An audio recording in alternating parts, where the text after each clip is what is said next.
परशु तुम्हारी पहचान बनेगा, ऋषि जमदग्नि पुत्र राम।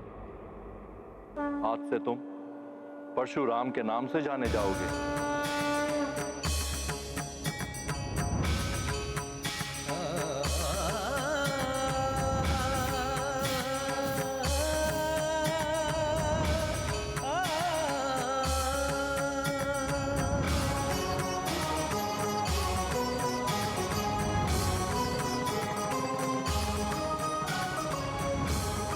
ओम नमः शिवाय।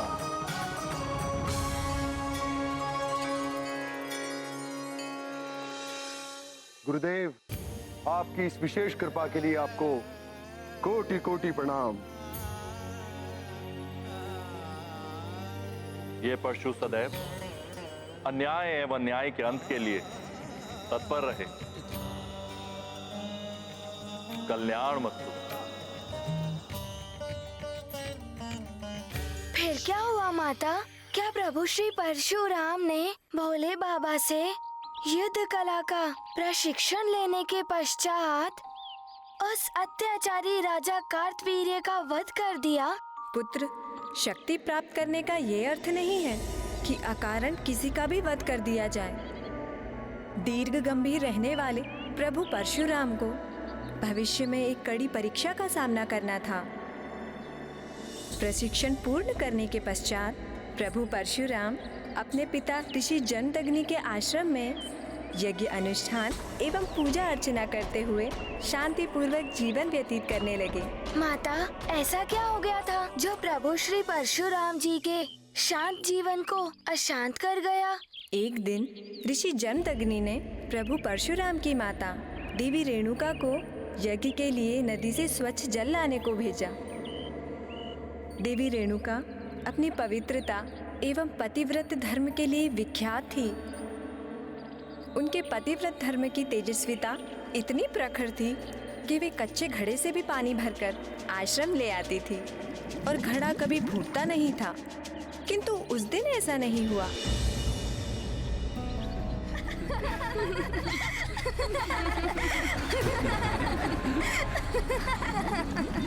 इस निर्जन वन में हंसने की ध्वनि।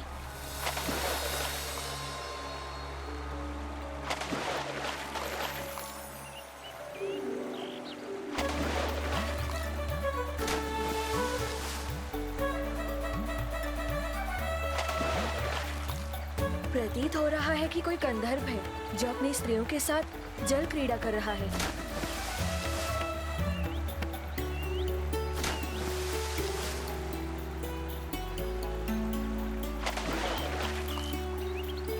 बड़ा ही आनंददायी है इनका ये मनोविनोद।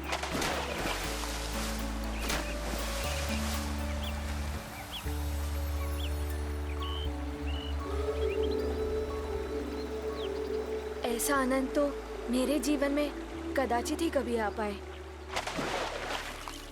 मैं तो मात्र कल्पना ही कर सकती हूँ ऐसे आनंद की।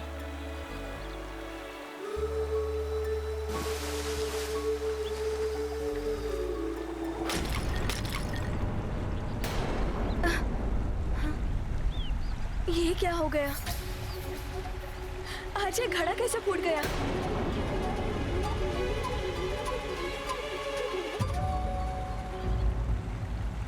ये तो अनर्थ हो गया।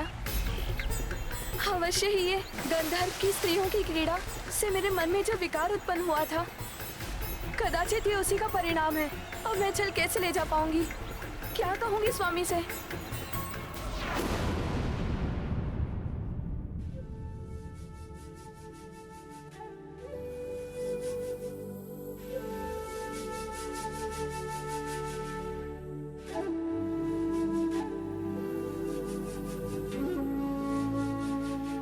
इतना विलंब क्यों हो रहा है? देवी रेणुका आज अभी तक जल लेकर नहीं लौटी? पिताश्री, मैं देख कर आता हूँ कि माँ कहाँ रह गई। तुम्हें कहीं जाने की आवश्यकता नहीं है पुत्र वसु। मैं अभी ध्यान योग के द्वारा देख लेता हूँ कि क्या हुआ है।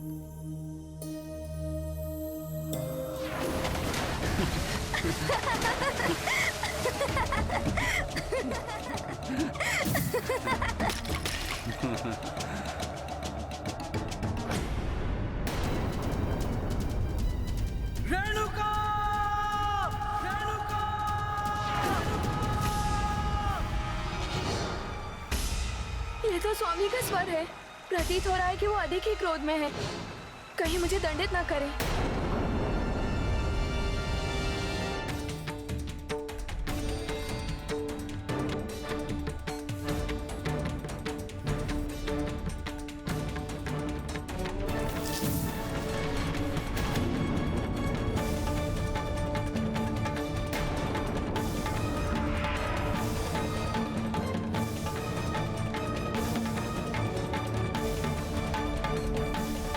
क्षमा करें स्वामी, मैं आज जल नहीं ला पाई। कदाचित घड़ा आज अधिक ही कच्चा रह गया था। घड़ा नहीं, तुम्हारा मन कच्चा था।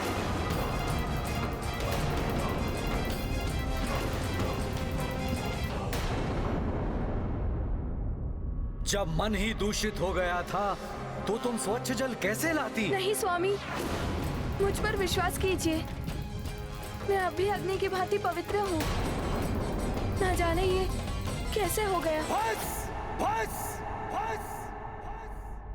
मुझे सब ज्ञात है कि क्या हुआ और क्या नहीं।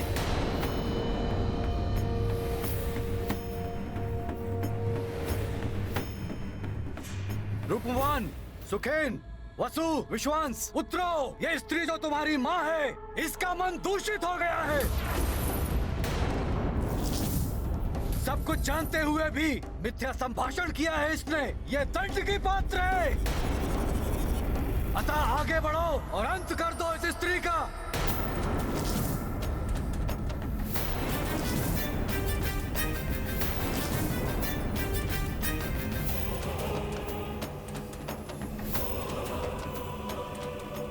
ये आप क्या कह रहे हैं पिताश्री? वसु, मेरी आज्ञा का पालन करो। मृत्यु दो इस स्त्री को। पिताश्री, वेदों में भी स्पष्ट कहा गया है किसी स्त्री के विरुद्ध शस्त्र उठाना घोर पाप है। और माता का वध एक जघन्य अपराध है। इसे हम कैसे कर सकते हैं पिताश्री? एक पतित स्त्री के विरुद्ध अस्त्र नहीं उठा सकते तुम। उस पर अपने पिता के आदेश की अवहेलना करके वेदों का ज्ञान दे रहे हो मुझे।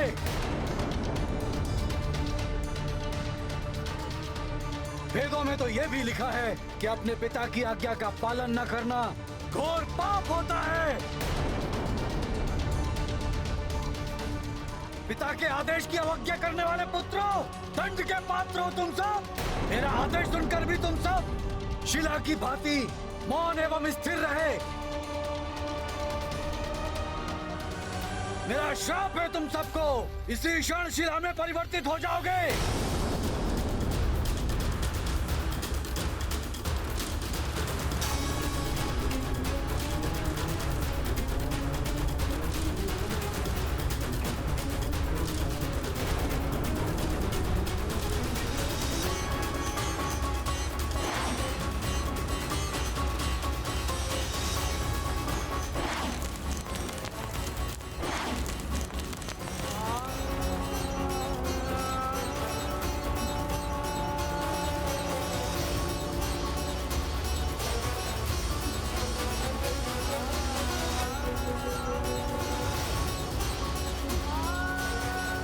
ये क्या किया आपने स्वामी? दंड की पात्र तो मैं थी ना, आप मुझे दंड देते। मेरे निर्दोष पुत्रों को अकारण ही दंड दे दिया आपने।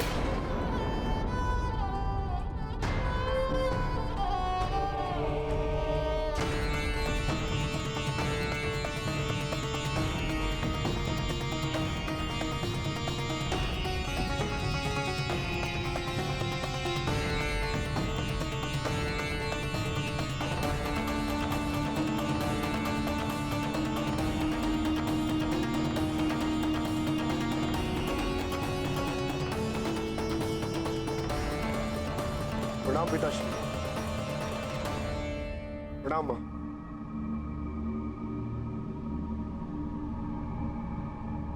ये क्या, मेरे सभी बड़े भ्राता शिला में परिवर्तित हो गए?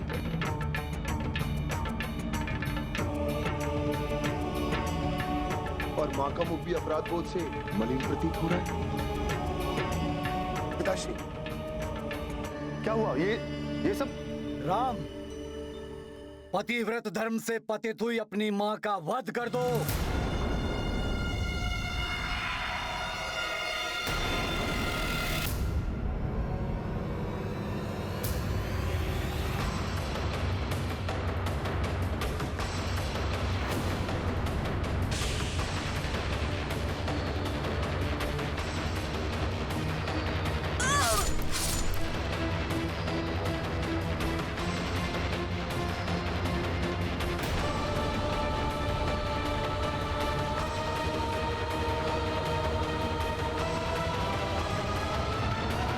ये क्या माता, ऐसा कैसे कर सकते हैं प्रभु? उन्होंने अपनी माता का ही वध कर दिया। हनुमान, जिस प्रकार तुम ये सब सुनकर हतप्रभ हो गए हो, उसी प्रकार ऋषि जमदग्नि भी हतप्रभ हो गए थे। उन्हें समझ ही नहीं आ रहा था कि अचानक ये सब क्या हो गया।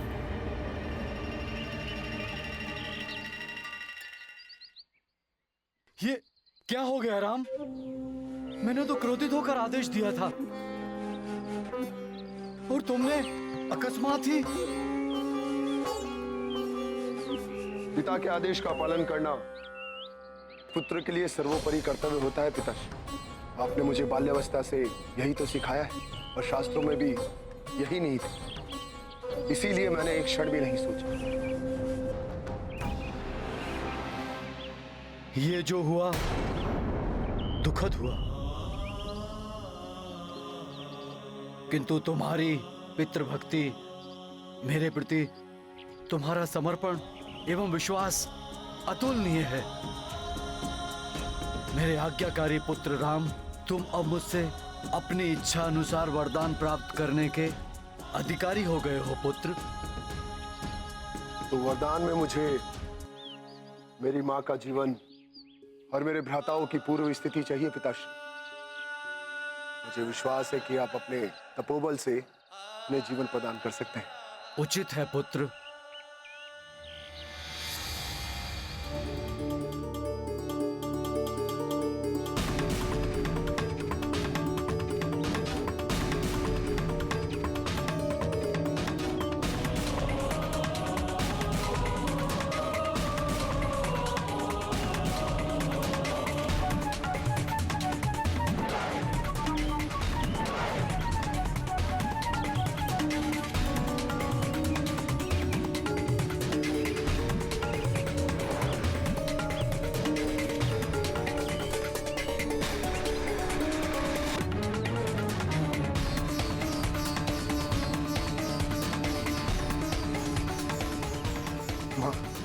हाँ पुत्र।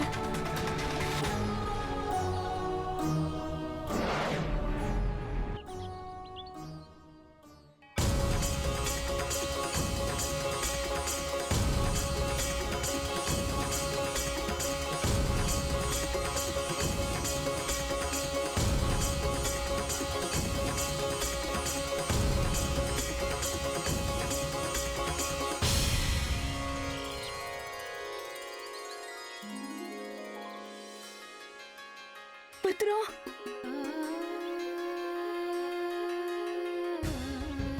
तुम ठीक हो ना पुत्र? हाँ माते।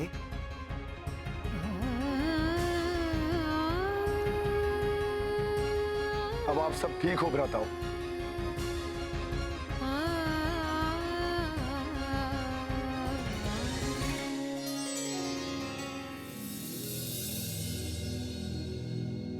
माँ,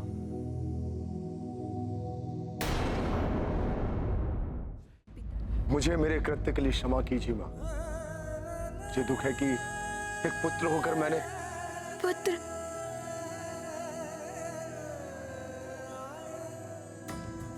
दुखी मत हो पुत्र। कदाचित मेरे मन के विकार को इसी प्रकार मिटना था, किंतु तुम्हारा ये कृत्य संसार में आने वाली सभी पीढ़ी के समक्ष पितृभक्ति का सर्वश्रेष्ठ उदाहरण बनेगा। मेरा आशीर्वाद है तुम्हें, चिरंजीवी भव। जब तक ये संसार रहेगा तब तक तुम्हारा जीवन रहेगा।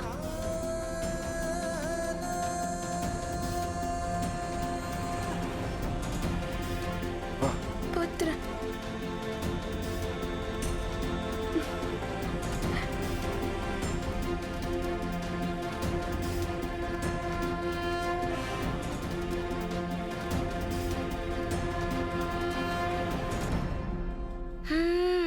प्रभु श्री परशुराम जी ने बिना विचार किए ऐसा कृत्य कर दिया।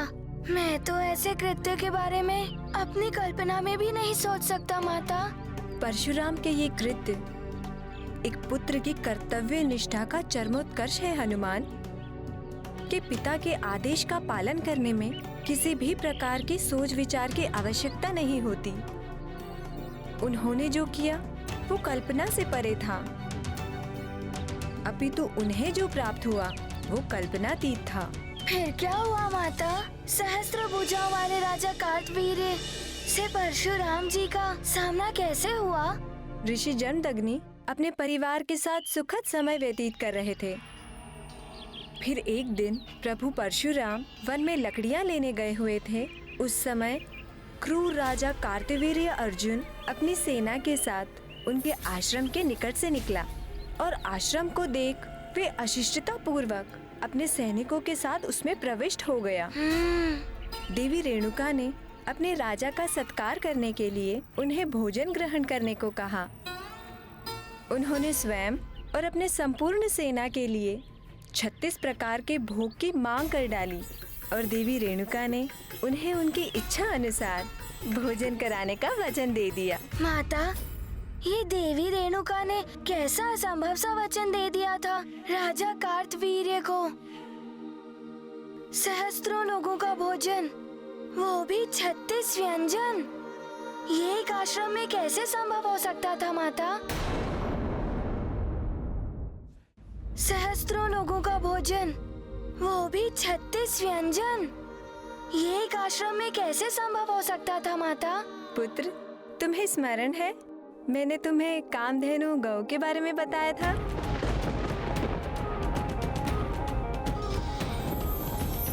हाँ माता, हनुमान को स्मरण है।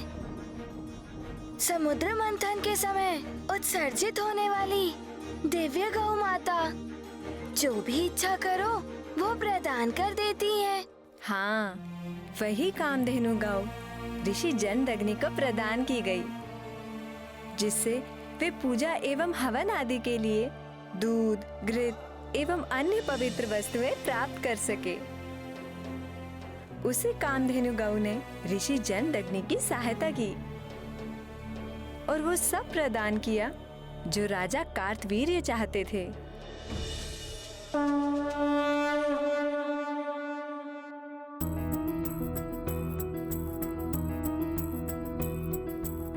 ऋषि नृप का करने सत्कारा, कामधेनु से करे गुहारा। सुरभि गौ देवे मन वांछित, 36 पकवान उपस्थित। पुत्र सहित रेणुका माई, थाल अतिथि गण के सजाई। राजन सैन्य बल संग आए, भोज किए और तृप्ति पाए। तो इस दिव्य गौ ने इन्हें ये भोजन सामग्री, आसन आदि प्रदान किए हैं। इसका अर्थ ये है कि ये इच्छा पूर्ति दिव्य गौ है। कुछ भी मांगा जा सकता है इससे। ऋषिवर,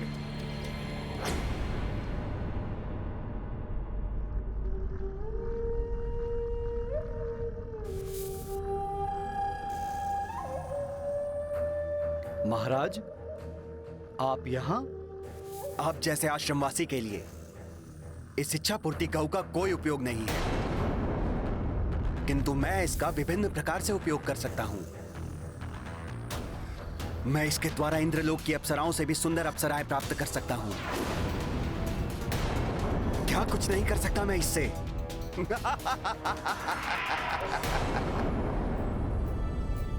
ये दिव्य गाय मुझे धार्मिक अनुष्ठानों में सहायता प्राप्त करने के लिए देवताओं द्वारा प्रदान की गई है, सांसारिक सुख के वस्तुओं की प्राप्ति के लिए नहीं।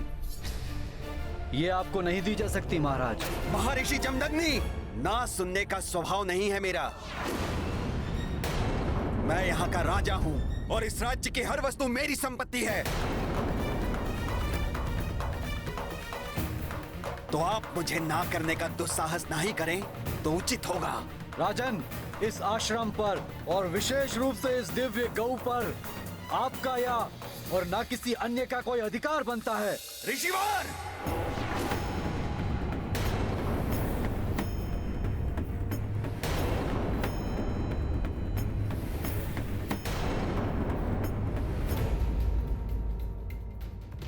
इस दिव्य गौ कामधेनु को कोई भी यहाँ से लेके जा नहीं सकता।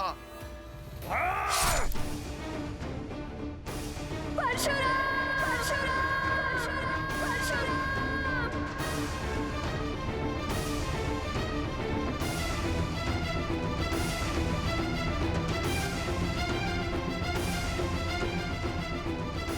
आवेश में आकर कोई भी कार्य नहीं करना चाहिए, परिणाम अच्छा नहीं होता है।